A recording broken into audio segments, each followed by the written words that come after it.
Nothing on the Bonnell Foundation's Living with Cystic Fibrosis podcast should be considered medical advice. Medical advice can only come from your CF physician. Cystic fibrosis can be a devastating diagnosis, but living with the disease can bring positivity and a new appreciation for each day. From the Bonnell Foundation in Detroit, Michigan, it's the Living with Cystic Fibrosis podcast, sponsored by Vertex Pharmaceutical. Here's your host, Laura Bonnell. I have a lot of wonderful things to say about Bijal Trivedi. First, my friend Beth Vanstone, also on this podcast, asked me if I had read her book.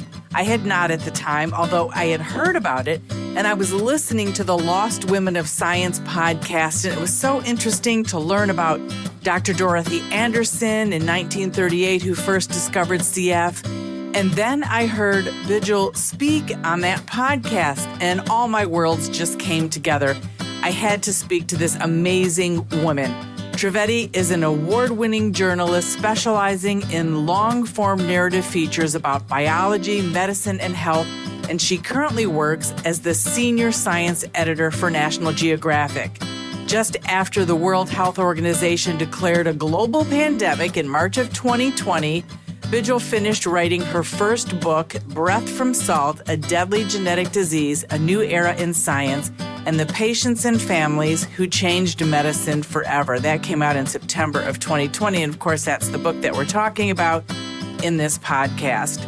Bill Gates listed Breath from Salt as one of his top 5 book picks for winter 2020, and this book was also long listed for the 2021 PENEO Wilson Literary Science Writing Award. Yay for that. So her undergraduate fascination with biochemistry and molecular biology at Oberlin College also compelled her to pursue a master's degree in molecular cell developmental biology at UCLA. And her love of writing drew her to journalism rather than to a lab bench, and to a second master's degree in science journalism from New York University. Clearly, she's an underachiever. I'm joking, of course. Bijal has lived in the UK and Australia and is now based in Washington, D.C. Beth Vanstone, who you have met in previous podcasts, is a CF mom and advocate in Canada. She's brought about a lot of change as it relates to CF. So let's get started. So glad to have you, Bijal Trivedi. So wonderful to have read your book and have been able to talk with you a couple times. So grateful that Beth connected us. I guess I wanted to start by saying that, and I want Beth's take on this too, but when I was reading your book, it was happening right then. Your book was one of the most exciting books to read. I felt like everything was happening in real time, even though I knew a lot of the history. I was like, oh my gosh. When the gene was found, I was, like my husband was in the other room and I would just like yell out, oh my gosh, they discovered the gene, and oh my gosh, Dr. Paul Quinton, I know him, and things like that. So I think you did a fabulous job. Thank you. I guess I wanted to talk to you first about why did you decide, you say in your book, but tell us why you decided to go more in depth instead of just doing maybe a story about Kaleido. Oh, Kaleido was like a rabbit hole for me. First of all, the second you meet Bob Beall, your reality changes. The first time I met him, I walked into his office and he was talking before I even sat down and put my recorder out and all of that. And he started talking about the future before we'd even discussed the history of Kaleido. And he was telling me, this is just the beginning. There are these other drugs that are going to be coming. It's going to be amazing. It's not just going to be 4% of patients. It's going to be 50, and then it's going to be 90. And as my entree into this story, hearing this prediction for the future about what it would mean for cystic fibrosis patients, I was just instantly spellbound. I could not believe what I was hearing. And, I would have to plow my way through the story of Kaleido first with him. But then, just hearing about all the amazing discoveries that were about to occur and what was happening behind the scenes, it was just riveting as an ex-science person. Well, I guess I'm still a science person, but as an ex-lab person, I was instantly hooked and I just wanted to know more. And then what was really the linchpin is when I met Joe and Kathy O'Donnell and learned about their journey with cystic fibrosis. And, at that moment, I had to write a book. And I've never been so focused in my life before. I think after meeting them, I was up for, several days straight because I just couldn't get my mind off this story. And I knew it was the beginning of something incredibly special. No, it's incredible. And the passion that you speak about comes through so clearly in the book. It seems like it wouldn't be, when you're talking about CF, you're talking about the history, like how can that be engaging and exciting? And, and it was because you had so many amazing aspects surrounding it and the involvement of the human part and the science part. And, it was just incredible. And I love the life you brought to that story. It was page turner. Amazing. Thank you. I think, a big part of it was, I'd been a science writer for about, 12 years when I first discovered this story. And I knew that the secret to telling a good story was to tell it through the people. And time after time, I kept meeting amazing, inspirational people.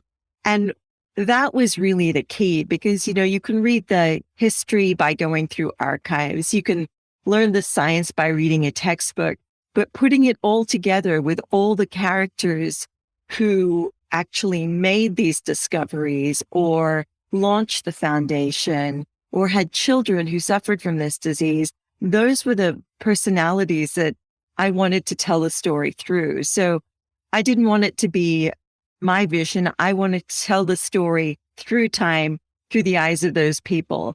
And I knew that that was the only way to tell a story that was this complicated and this long. It had to be, through other people's eyes. And I also think, you really got to know them because, as you said, it took you 8 years to write. So you really got to know them. And for anyone who's thinking about writing a book, I would say that this seems like a labor of love, to say the least, for you, and that you really were, you're part of the CF community now. Yes, absolutely. Thank you. Embraced by all of us that have read the book and more that will. Yes. Let's hope. And so what kept you going over those 8 years? Was it just as you got more stories and met more family members and the history and the drugs kept changing? It was sort of this snowball effect because the starting point was meeting Bob Beall. The next point was meeting Joe and Kathy. And when I started on this story was 2012 when Kaleido just came out. And, knowing from Bob Beall that there was more exciting stuff on the horizon, I started following the trials. And as I was following the trials, I was meeting the scientists at Vertex. I was meeting scientists at scientific retreats that had been organized by Bill Skach at the foundation. And so I was meeting a lot of different people. And then I was meeting patients and families. And I wanted to see what would happen for those other families who didn't have the G551D mutation. How was this going to play out for them? What was in store for them? And so I was seeing the science, I was seeing the families, the current day families, and I was learning the history of the foundation, including, meeting with Doris Tulson when I flew down to Florida, and almost didn't get back here because there was a hurricane and they canceled my flight. But that aside. And Doris, one of the pioneer moms whose daughter has CF. Oh my God, force of nature. And then Joe and Kathy, had Joey who died young from CF. Right. For anyone who hasn't read your book yet, just to bring them up to speed on this. And so this is how you brought it all together. These were the pioneers. These were the parents who made this foundation happen. Right. Because, if you come to this as an outsider, as I did, As you can see, I'm Indian. I don't have any genetic traits linking me to CF, although, stay tuned for that one. Right, because we just need to say this too. CF is a diverse disease. It is not a Caucasian disease. It is in Egypt. It is everywhere. And that is a thread that I'll be following up on. So yes, hang on for that. But as an outsider coming to this, it was learning how the families dealt with this disease, learning how Joe and Kathy had a son with this disease whom they lost in, 1986. I mean, that's a long time ago, but hearing how they stayed committed to the foundation, and it became, part of their mission, part of Joey's legacy, to stay connected with the community and help them in a way to get treatments and cures. And the only way you get treatments and cures is by raising funding and paying for science, paying for very high quality science. And that's what Joe, masters. He is the man when it comes to fundraising. And seeing how, I kept on thinking, if this had happened to my family, wouldn't I just push this disease away, try and push everything related to the disease away from me? But they did the opposite. And many parents did the opposite. And I was so moved by that altruism and that ability to just, take on that hardship and continue on for the families for whom it did still matter. It was very moving. I think it really changed so many parts of my brain and how I think about the world. It's had a really profound impact on me. That was one of the things that really stood out to me, and looking at history that you wrote in the book, and the history and the beginnings and the trials and the tribulations, the same trials and tribulations that we see now as parents, with fighting for funding, and fighting for the last 10% and fighting for a cure.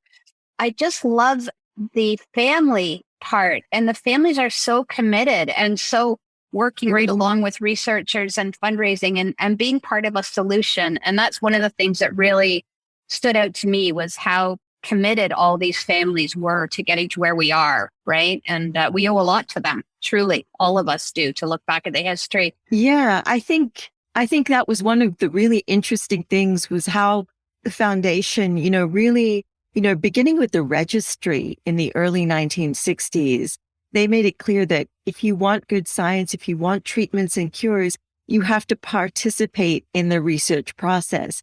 You have to enroll yourself in trials and experiments so that scientists can learn about this disease. And with such a small population, the burden was distributed on everyone. And I think one thing that the foundation made very clear from the beginning was, that they needed the patients to be active and to advocate for themselves and for the families to advocate for their children, in order to move the science along. Because unless you have people participating in these trials and being willing to take on the burden and the sacrifice, you're not going to be able to develop drugs, especially because with this disease, as you all know, I'm preaching to the choir here. There's no animal model, or at least back in the early 2000s, there was no good animal model for testing drugs. So it was really a lot of self-advocacy and a lot of sacrifice and work that the families had to take on. And that amazed me too. It actually, when the COVID vaccines came up, I signed up immediately to be a first jab. Thank you. Wonderful. They didn't pick me, which I was very disappointed about. And that, I was like, this is my part. I have to help support the research, and this is something I can do. So that is something that I really learned from your community.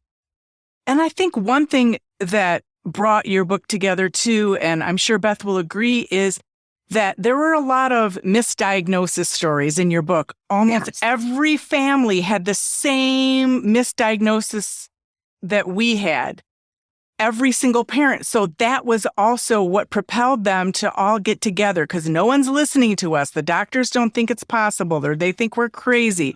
They're sending us home. They're, just completely ignoring the mom, and, just go back home, your child's fine, or they have something else. So I think that was the impetus for all those families, right, to say we need to do this one foundation, the CF Foundation. Right. And it was interesting in your book to see that whole journey of how it came to be and that how important the funding from every organization had to go to the national chapter.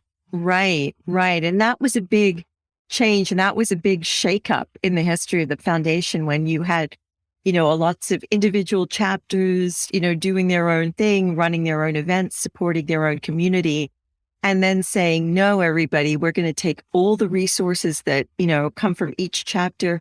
We're going to put them in one pot, and a team of scientists and parents and advocates are going to decide together which research we should support. So rather than supporting, personal care for local children, it was a really dramatic move to say, all right, we're not going to support this as much. We want to, really get to the heart of this disease. We want to get to the root of this illness, and we want to get to a cure. So I think that was a big shift for families, and it didn't go over easily. But it did go through. Yeah. And I just want to step back quickly to the registry part. And CF has one of the best registries of all the diseases in the world. Mm-hmm. And with I do some work with the Canadian Organization for work with rare diseases. And so often they come back to the registry because so many of the other, rare diseases, they don't have the information and research and studies that we have. And that's so huge to moving forward. And it was so forward thinking for them to realize we have to put all this stuff together because it's still helping us move forward and building on what we have. So I just wanted to go back to that because we're very fortunate in our community to have that registry. It's helped tremendously get to where we are. That was something very important in the book, because when I learned about this registry, I got so excited because it seemed that when I was looking at the history of the foundation, all these steps had been taken that eventually moved towards, a treatment, a medicine, an effective medicine. And it struck me that, oh my God, the CF community has actually come up with a recipe for solving diseases and finding cures. And this whole process could be a roadmap for other communities with other rare diseases to help solve these issues. So, it wasn't just that they created something for their own community. This can be used by others. And I think that's what's very powerful. Absolutely. In addition to the registry that we were talking about, and I think that the CF Parents in the CF group is one of the strongest, and I think we're a model for other rare diseases because we're very organized and very proactive and all of that.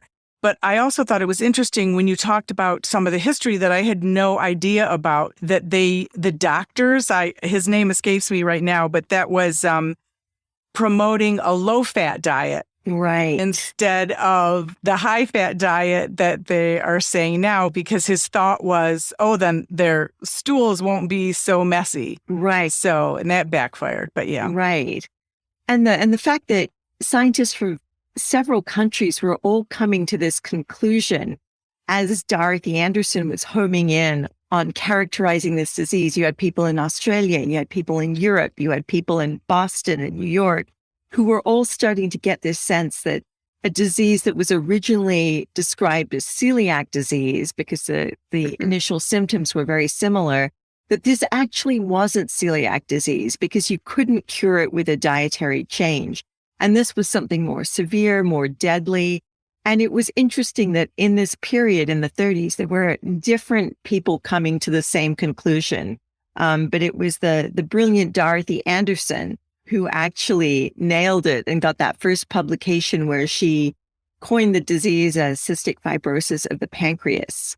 And of course, it affects every other organ in the body, but that's where we started in 1938. And yeah, I found her story incredibly compelling. Oh my gosh, yes. And I think there were so many amazing women scientists Yes. that I met and featured in the book because they just blew my mind. I mean, Sabine Hadida from Vertex. I mean, if I'd had her as a professor, I would be a chemist, probably working for her right now. I mean, she's I know, just one after another. Amazing. Yes, amazing. Yeah. They just didn't let go. No. They just kept going. And like her, what were some of the other scientists that you were really impressed with that kind of blew your mind? I had a great couple of days with Paul Quinton, who is just an amazing person, and he's really fun.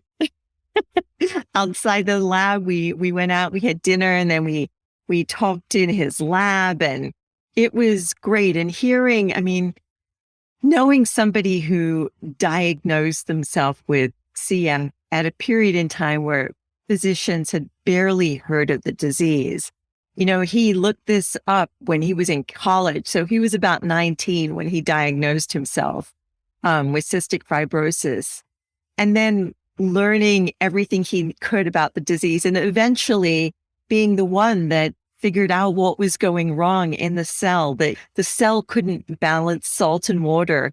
And that primary defect was responsible for the thick mucus in the lungs, the salt on the skin, all the gastrointestinal dysfunction, and everything else that accompanies this disease. Figuring that out, you know, took him from his late teens to his early 40s. And, you know, he's still here to talk about it. And he's the most dynamic person. And he's still constantly thinking about the cell and the proteins and other routes to treatments. And he is one of the most dynamic people I've ever met. And I had, you know, it was wonderful meeting him in person.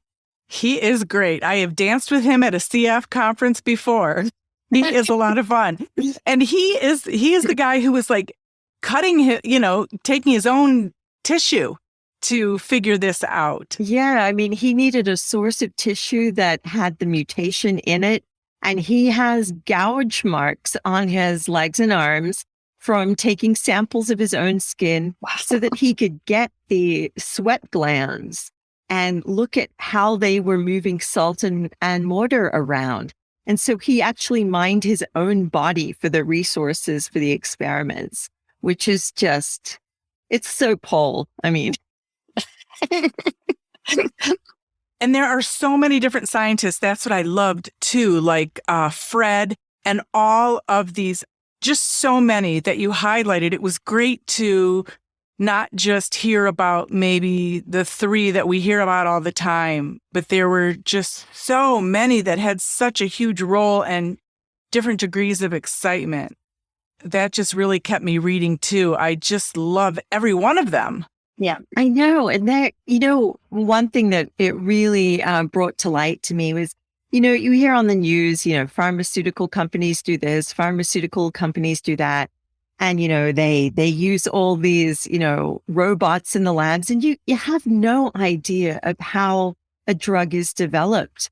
And I think, you know, when I learned how Vertex developed this drug, it was almost like sort of an artisanal cheese maker, but it was an artisanal drug maker.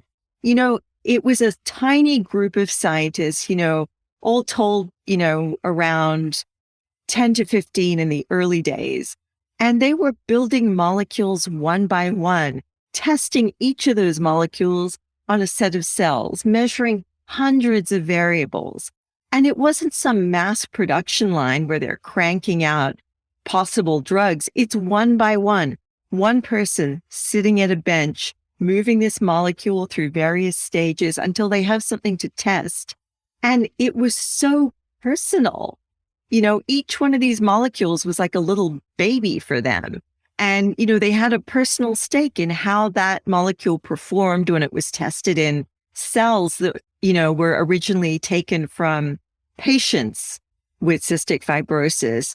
And so it really, I was so moved by that because you could see this wasn't just, you know, I think scientists at these companies are often portrayed in ways that, you know, maybe that's the way it is at other companies, but at Vertex, this was personal and you could really, really feel that. And meeting the chemists and the biologists and hearing their stories and, what motivated them. I mean, I was such a groupie. It was kind of embarrassing. But they really motivated me. And I was glad that I had a background in organic chemistry so that I could understand some of it. But it really, the science was enthralling. Yeah. And I think we can both relate to that, right, Beth? I am so thankful for Vertex for investing in our kids and in our, we all know business is business and all the investment. And I have always felt, and I don't want to be waving any particular flag, but Vertex has saved my daughter's life. Like, she was one of the 4% that got Kalydeco when she was very, very sick. I truly believe that she's here now because of all the effort and care and passion that they put into it. And I still feel it from them. They care about our community. They don't want to leave anyone behind. They're still going out and working and trying to find.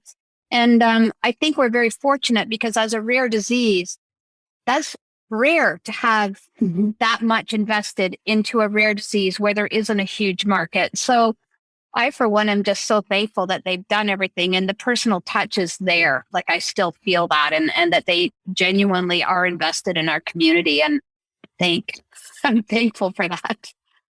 Right. And I think it is because the families demanded a connection, right? The families demanded a connection with Vertex from the beginning, and everybody was working together, and the scientists saw the need as you reflected it in your stories too. So it was very obvious going back and forth between scientists and families. And I think, Joe and Kathy, is that, when they were trying to save their son and trying to make a difference, you tell that story beautifully throughout your book as how that impacted so many different lives and so many different families. And you really got to know them quite well. I did. Yeah, they are very close to my heart. They feel very much like family to me because, they, when we met, I'd done a bunch of magazine articles. I had, heavy science training, but I'd never written a book before. Joe and Kathy took a big leap of faith when they met me, because I'd never written a book. I just had a crazy amount of enthusiasm and just feeling that this was the story that I had to tell. Because for the first time, I had met people that had truly moved me. The science was in my blood. I was biochem major in college and then, molecular genetics for a master's. So I felt like this was my calling. And, Joe originally asked me, how many meetings do you think it would take to do this? How many interviews? And, this is back in 2012. And I said to him, few hours, I think I'll get the material I need. Of course, 8 years later and more than 100 hours of interviews later, I finished the book. And there were points where, I received emails from Doris Tulson and said to me, I would like to read this book before I go. And that is both Doris's wit, but it's also pressure. Right. She's 94 now. So she did get her wish. She did get her wish. And yeah, but it was, trying to follow all these drugs, all these families. And, Joe and Kathy were a critical part of this story because they stayed, they're still involved, right? Mm-hmm. They haven't let down. In fact, they've got even crazier fundraising goals than before. Right. It's Milestones 3, Driven by a Dream. Yeah. And it was, we joked about it, when I finished probably getting permissions for the photographs in the book around the same date that the WHO declared a global pandemic. And all the libraries were shutting down. I was rushing to get legal permissions for things. And I joked with Joe. I said, okay, so when's the next campaign starting? And he said to me, without skipping a beat, he said, it's already happening. I was just like, oh my God, I'm going to be covering this for my entire life. So It could be a never-ending story, truly. No, it will end, and the ending will be good. It will be good. Yes, the cure. And the cure will be good, and it'll be for everyone. And, I mentioned Bob Beall, but I have to tell you that one of the people who was so patient with me and dealt with every question I had was Preston Campbell. He was answering questions and talking to me. I'm telling you, when we were days away from sending this book to the printer, and he was, with the foundation almost as long as Bob Beall. And, obviously he's a physician and knows everything about this disease. But I'm telling you, you talk about someone who's patient, with someone who isn't personally linked to this disease. Wow, I couldn't have done it without him.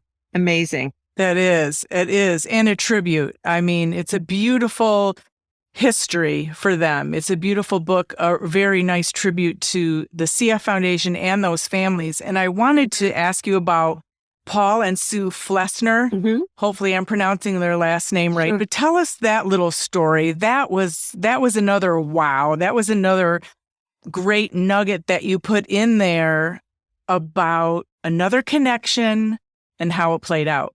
Yeah. So at a time, it was around, I think 1998. And this was the period where gene therapy for CF had failed. It hadn't completely failed, but it was looking pretty bad. It was looking like, when they found the gene in 1989, many people instantly assumed that gene therapy was going to be the way to treat cystic fibrosis. And the technology, the viruses, the strategies available in the 90s, they just weren't good enough. The theory was there. It worked on a minuscule scale, but it didn't lend any therapeutic benefit. So that's when, Bob Beall and Preston Campbell decided that they had to radically shift their strategy. They needed to hire a pharmaceutical company or invest in a pharmaceutical company that was willing to look at this disease and develop a treatment specifically to treat the protein that was malfunctioning. And, that's not an easy thing to do, and it's an expensive thing to do. And the foundation didn't have the money. The foundation needed the money to go ahead and invest in a pharmaceutical company to develop drugs specifically for this disease. And no health nonprofit had ever done that before. No health nonprofit had gone out and said, I want you to develop a drug that will help treat this genetic defect and fix the protein in the cell that isn't working. That had never been done before. And so Bob Beall and Preston Campbell sort of threw open the floodgates, and they started reaching out to pharmaceutical companies. And they weren't getting much of a response, except from a tiny little biotech company called Aurora Biosciences. And there were a couple of scientists there who thought, this is a crazy ambitious project.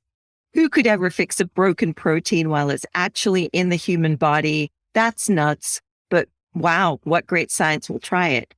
And little bits of fundraising that the foundation was doing sort of was fueling this slow generation of, or rather pursuing this idea. But money was an issue. Developing drugs is very, very expensive. Testing things is expensive. Right. Mm-hmm. And so one of the parents, a CF parent named Paul Flessner and his wife, Sue Flessner, they had 2 children with cystic fibrosis, and they were out in Seattle. Paul Flessner was a top executive for Microsoft and, one of the elite top 5 guys at the company. And he knew Bill Gates intimately.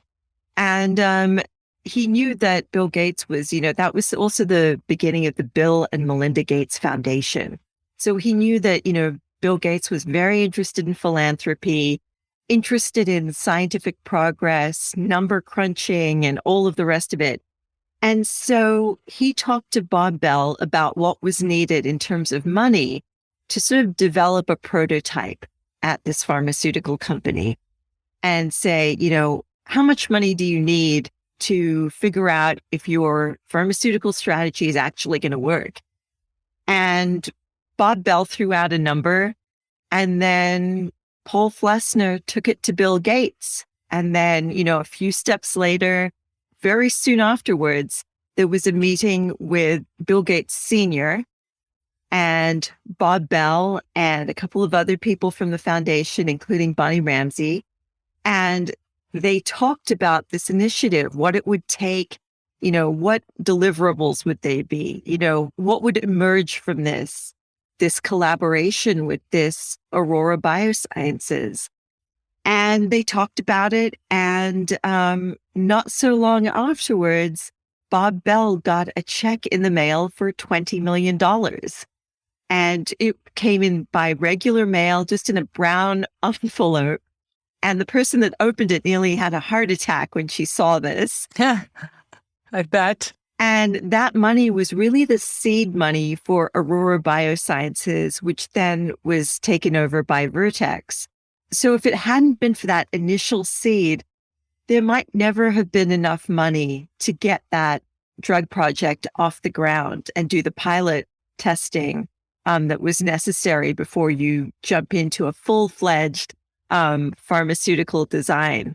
So it was amazing. I went out to Seattle and I went and met with Paul and Sue Flessner, who are just amazing, wonderful people. And, they really told me their story. And that was, again, it was a trust thing. And I really appreciated the trust that people had in me. I would come out of nowhere and ask for intimate details of their lives. And people shared with me, they were very open, and I couldn't have done that without that trust and, that sharing. So that was another amazing opportunity that I had. Yeah, I agree. And I don't know now, Dr. Bonnie Ramsey, she was the one who then said, oh, we need a high-fat diet. Is that correct? I think she's one of the people that came to that conclusion, and that was quite much earlier. But yeah, she initially, when she came out of medical school, she did not want to be connected to CF. She had seen, the really gruesome trajectory of this disease, and she saw what it did to children. But through just, fate, life decisions, she became one of the leaders of the field from Seattle Children's.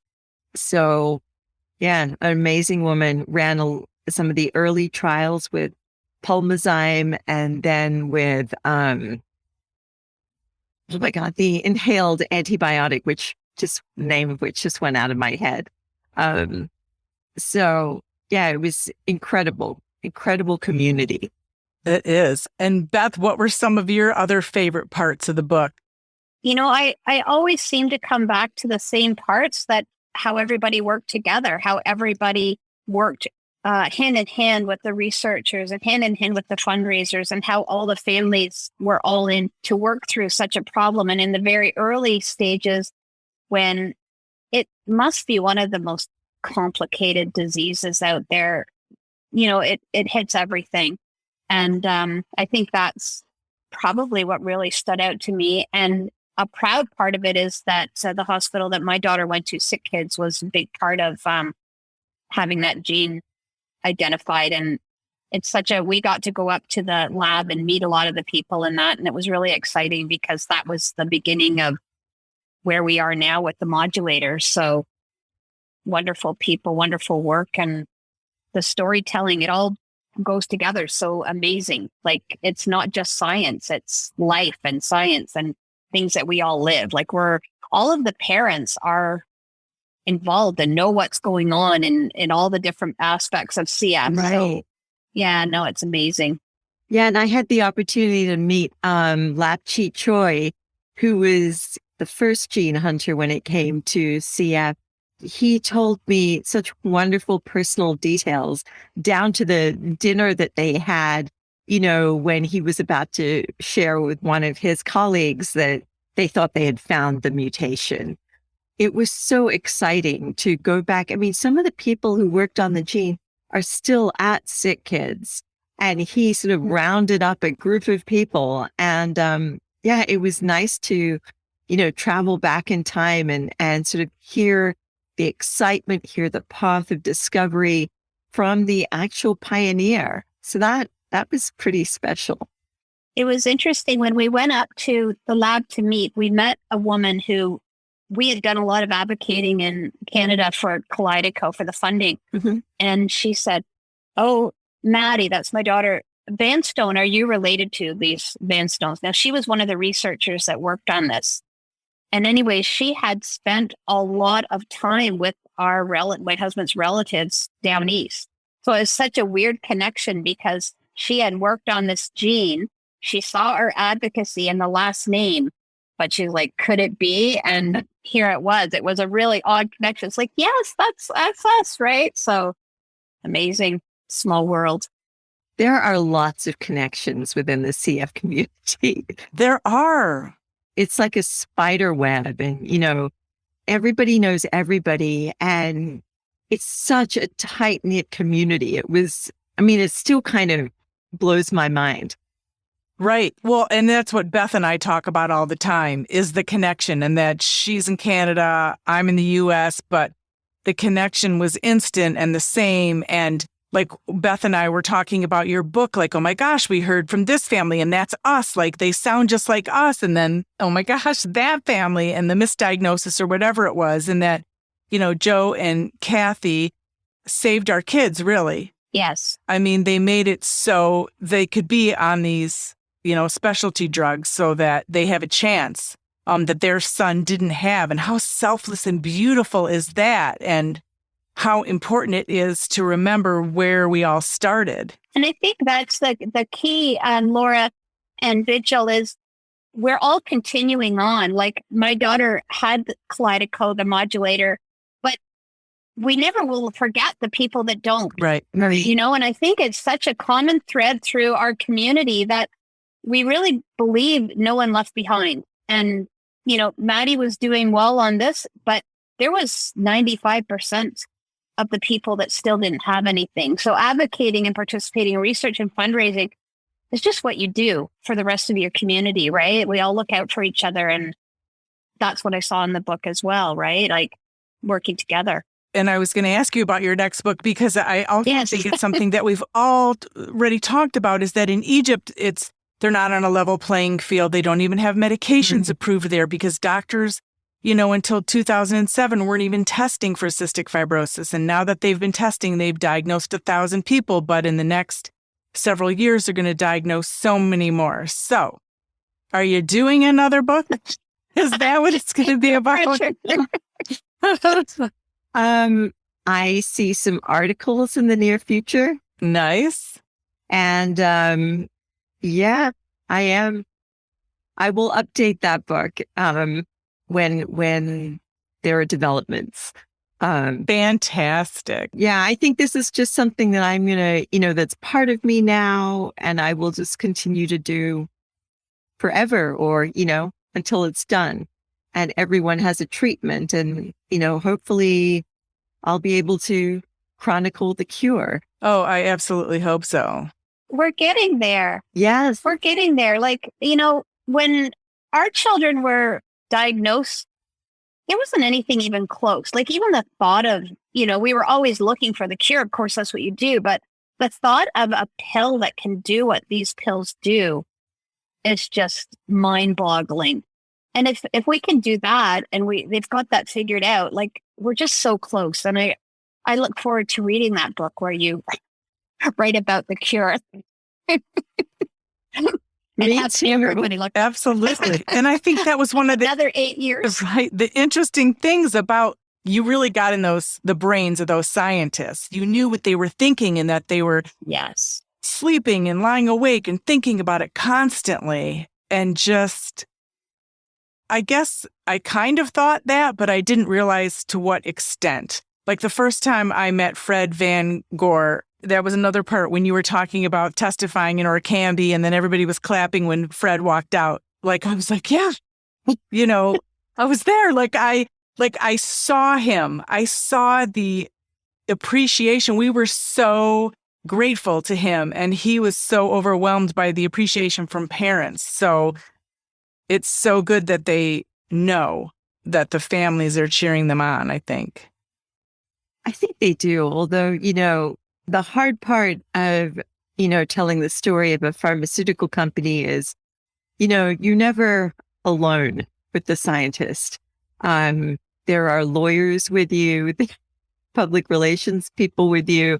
And that was hard for me because, I'm used to very personal one-on-one interviews. It's something that, is sort of a trademark of my reporting. And, that's how you get real stories out of people.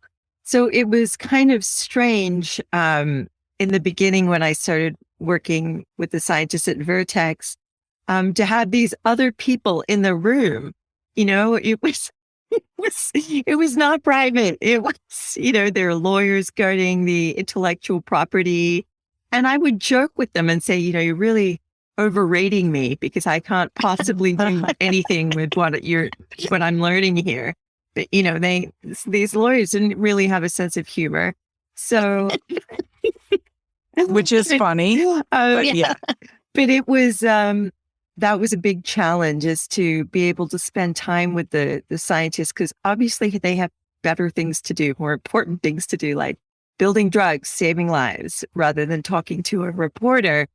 But it was weird to interview people about really personal times in their lives and intimate moments when you have, a couple of other people in the room. But so important to tell that story. Yeah. Yeah. I mean, it wouldn't have been right to not tell, that thread of the story. And I think that was another challenge, was, mixing in the foundation, the families, and then the science. So it was sort of a braided narrative. And without one of those, the story doesn't work. And I wondered, is there a story from your book that you wanted to talk about here that maybe we didn't touch on, that you thought, oh my gosh, this was such a great aspect of the book? I think, hearing some of those early accounts of what happened to people when they took Kalydeco was just kind of magical. Because here you had this little drug, and I followed the history of this drug, how it was made, how people changed the shape of the molecules to do this or that, and, or add this part onto the molecule and the drug would work better. And to hear about people's experiences when they took the drug and how quickly this thing started to work. Working within hours, they were struck with disbelief at things happening in their body, people being able to taste things for the first time, smell things for the first time, breathe and laugh and inhale. I mean, hearing that was truly magical. And hearing the family's response, and just the fact that, this coughing that had been incessant in so many different households, nights and nights and nights of coughing, everything was quiet. And that transformation and the clearing out of the lungs, it was like purging all this stuff and freeing the lungs and freeing the person. And hearing about the lifestyle changes that then ensued, all the time that not only the children had and the young adults had, but the families got, this gift of all this time that they would spend doing therapy, and now they didn't need it, or they didn't need cleanouts, or the cleanouts were now very rare. And just hearing about, it didn't just affect that one patient, it affected their whole family. It affected their future. And having people tell me that, they hadn't planned on families or finishing grad school or any of that. And hearing them, suddenly have this realization that they could have it. They could have more. They could have a full life. I mean, it was very emotional to hear that from people. And yeah, I mean, I'm still in touch with a bunch of people and hearing about, they've been married, they're living in other countries, they can now travel as they would like to because they have this life-saving medication. That is just, I mean, when are you going to hear all of that and, see that most of that history and story took place in my lifetime, and I can still meet everybody, and that's a gift. that's a gift. And that is a wonderful gift. yeah. And what has the response been from people to your book? Have you gotten any feedback, or how is the response? The response is solid. The book came out in a pandemic, which, as my agent said, this has got to be the worst time in the last 50 years to publish a book. So, it came out. The date it was published is very special. It's September 7th, 2020. And September 7th is the day that the gene was published in the journal Science. So I thought that was pretty auspicious. That is. And a wonderful coincidence. But I've had amazing letters from people around the world about, the book and their family's story and how much they appreciated the book. So that has been wonderful. I had very much hoped to go out and, the gift of this process was supposed to be, meeting families and talking to families and doing some readings and really getting back out there. But, it's 2 years of a pandemic. So, I still, fingers crossed, I still want to do that. And because it's been weird. The pandemic's been weird. I had all this contact with the CF community. The book comes out and then I don't get to see anyone. Oh, you definitely have to do a tour around, and we'll cheer you on from Canada and Detroit. Absolutely. Absolutely. Well, I want to go talk to everybody that I talked to before and we're going to have a party. When you can start your book tours again, Beth and I, we got you. We got absolutely. And, the North American Cystic Fibrosis Conference, that had become part of my life. I was really actually very used to going to that. And it's on my calendar every year. And to not go to it, or when it turned virtual, I was like, oh my God. Right. I won't get to see anybody. I won't get to talk to anybody. And so I'm really looking forward to resuming human contact as soon as it's safe. So are we. We're getting there. This in itself, like bringing your book to more people. And like you said, it was such a tough time for the release, but, we were on it and loving it. And this is such a great opportunity to get it out to more people. And then we're talking about maybe another chat too, right, Laura? Yes. Well, we have our webinar coming up. Right. We're going to do our webinar in May 4th. And people can look for all the details in the show notes. But absolutely, we're going to give away 2 of your books to 2 people who participate in the webinar. So we have that to look forward to.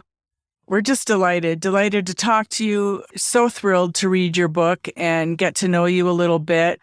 Really glad you're part of the CF community. Thank you. We welcome you. You're stuck with us forever. So You're not getting rid of us. Yeah, you see, that is the biggest gift of all, is having so many friends. And, I talk to Joe all the time. And really, that's one of the greatest gifts. We'll be friends forever. And I think, having those forever friends, I'm so lucky. I'm so lucky that everyone said yes to me. So. And I just wanted to point out, I don't think this story could have been told by anybody as well as it was from you, Bijal, because you're connected, you care. And like every person in that journey, in that book that cared and poured their heart and soul into it, you poured your heart and soul into telling that story. So what a beautiful collaboration, because we feel that too. And I think that's what makes it even more special. It wasn't some outside person coldly looking at what happened and documenting. You created a life in that book of our journeys. And I think it was a beautiful story. And I appreciate it because I think you really put a caring spin on the whole story. And we feel that throughout the entire book. Oh, thank you. I agree. I think that's a great way to end this podcast, but it was like almost 3D, right, Beth? It was so big reading your book. Yeah. It was so almost like a movie because we were so engaged in it. It was so just constantly moving. Layers, right? Like It Yeah. was so well written. Yeah. Just Thanks. magical, really. Thank you. Just life. It was just fantastic. So thank you for joining us in this podcast, Beth Vanstone and I, and Thanks for having me. Bijal Trivedi. Thank you so much. Appreciate it. Thank you. And I look forward to the webinar and seeing you again soon. Thank you. It's been so great chatting with you, and thank you. The original music in this podcast is performed by Kevin Allen, It's not complicated. who happens to have cystic fibrosis. We all got our worries and fears. I know it's got you frustrated, but loving you is so alright. This has been the Living with Cystic Fibrosis podcast. For more information and to learn more about the Bonnell Foundation, check them out online at thebonnellfoundation.org. That's BONNELL Foundation.org. This podcast was sponsored by Vertex Pharmaceutical, the science of possibility, and produced by Jag and Detroit Podcasts,